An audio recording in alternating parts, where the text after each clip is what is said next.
بسم الله الرحمن الرحيم. من وكو خاوان بشكاك تسام بشكاكم كري وليرا راستي بموت بمستم بين باركا ورقرموا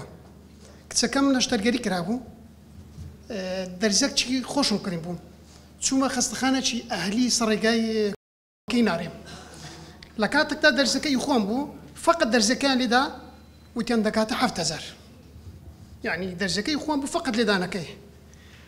تا بيرم كدو وتم بيشتم بباري بس مهرباني بشكاكي ورقرموا بابتم هليوش درزكي لبدم كهاتم درزكان لدا وتم تسندكا وتيان يسناكا كأو موقف مديد أجد سي بيستشن بباربو برياري أوم دا بشكا كان يعني ورنقرمو يعني صعبين دايك باركي صعبنا كمو هل مهرباني بي لبر أوي أو موقف جوانا مديد لخاصة كانت كدرزكي إخوان بو حفظ زارين لو قلت له مهرباني فقط قلت هيسناكا هاد محاولة كنت هتا درزكان توابو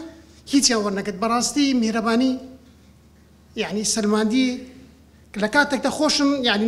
ننسان كم خاون بشكم وتندرزك إخوتو أركتشي سرشاني خومانا هيس بيوز بيسناكا محقق مهرباني موقفي زوجواني بنويوا يعني ويستم باشي ما بمو بس بتلنياي قد باركا صاحبنا كمرتي مهرباني دستان خوش بيو سكوتو إن شاء الله.